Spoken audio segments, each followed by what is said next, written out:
കഷണ്ടിക്ക് മരുന്നുണ്ടെന്ന് പറഞ്ഞാൽ നിങ്ങൾ വിശ്വസിക്കുവോ? കഷണ്ടിക്ക് മരുന്നോ? അതെന്താ? ശരിക്കും എന്താ ഈ കഷണ്ടിന്ന് നിങ്ങൾക്ക് അറിയോ? അതായത് ഈ ആണുങ്ങൾക്ക് ഒരു വയസ്സൊക്കെ കഴിയുമ്പോൾ ഈ ബ്രൗൺ ഏരിയന്ന് മുടി നന്നായിട്ട് പോകുന്ന അവസ്ഥയല്ലേ? അത് എന്തുകൊണ്ടാന്ന് വെച്ച് കഴിഞ്ഞാല് പുരുഷന്മാരിൽ ഈ 40 വയസ്സൊക്കെ ആകുമ്പോൾ അവരിലെ ടെസ്റ്റോസ്റ്റിറോൺ എന്ന് പറയുന്ന ഹോർമോണിന്റെ അളവ് കുറയുന്നതാണ് ഇതിന്റെ പ്രധാന കാരണം. ഈ ടെസ്റ്റോസ്റ്റിറോൺ എന്നുള്ളത് DHT ഡൈഹൈഡ്രോ ടെസ്റ്റോസ്റ്റിറോൺ എന്നുള്ള രൂപത്തിലേക്ക് മാറുന്നതാണ് ഇതിനുള്ള കാരണം. പക്ഷെ ഏജ് ആവും തോറും ടെസ്റ്റോസ്റ്റിറോൺ അളവ് കുറയുകയും കൂടുതൽ DHT ആയിട്ട് ഇത് കൺവേർട്ട് ചെയ്യും. അപ്പൊ ഈ കഷണ്ടി ഉള്ളവർക്ക് മുടി മൊത്തം പോണ്ടേ? എന്തുകൊണ്ട് അവർക്ക് ഈ ഒരു ഏരിയയിൽ മാത്രം പോകുന്നത്?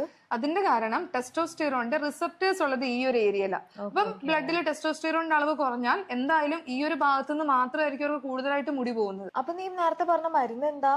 ഞാൻ പറഞ്ഞല്ലോ, ഈ ടെസ്റ്റോസ്റ്റിറോൺ ഈ DHT എന്ന് പറയുന്ന ഫോമിലേക്ക് മാറുന്നതാണ് ഇവിടുത്തെ കഷണ്ടിയുടെ പ്രധാന കാരണം. അപ്പൊ അതിനെ ബ്ലോക്ക് ചെയ്യാൻ സാധിച്ചു കഴിഞ്ഞാൽ ഒരു പരിധി വരെ നമുക്ക് ഈ കഷണ്ടി ഒഴിവാക്കാനായിട്ട് പറ്റും. അതിന് പ്രധാനമായിട്ട് ഹെൽപ്പ് ചെയ്യുന്ന ഒരു സീക്രട്ട് ആണ് ഈ ചൊറിയണ അഥവാ നെറ്റിൽ ലീഫ് എന്നുള്ളത്. ഈ ചൊറിയില്ലേ, അപ്പൊ എങ്ങനെയാ നമുക്ക് കഴിക്കാൻ പറ്റുക? അതിനെന്താ ചെയ്യേണ്ടതെന്ന് വെച്ച് കഴിഞ്ഞാൽ ഒന്നെങ്കിൽ അത് ഉണക്കി പൊടിച്ച് ഫുഡിന്റെ കൂടെ മിക്സ് ചെയ്തെടുക്കാം, ഇല്ലെങ്കിൽ ഇത് തിളപ്പിച്ച് ആ വെള്ളം കളഞ്ഞിട്ട് അത് കുക്ക് ചെയ്ത് കഴിക്കാം. അതുപോലെ തന്നെ പ്രധാനമാണ് ഈ ഒരു കൺവേർഷൻ എന്ന് പറഞ്ഞ ടെസ്റ്റോസ്റ്റിറോൺ DHT ആവുന്നതിനെ കൺട്രോൾ ചെയ്യുന്ന വേറൊരു കണ്ടന്റ് ആണ് സിങ്ക് എന്നുള്ളത്. അപ്പൊ സിങ്ക് അടങ്ങിയിട്ടുള്ള ഭക്ഷണങ്ങൾ കൂടുതലായിട്ട് ഉൾപ്പെടുത്തിയാലും ഇതേ രീതിയിൽ കഷണ്ടിക്ക് ഒരു പരിഹാരമാണ്.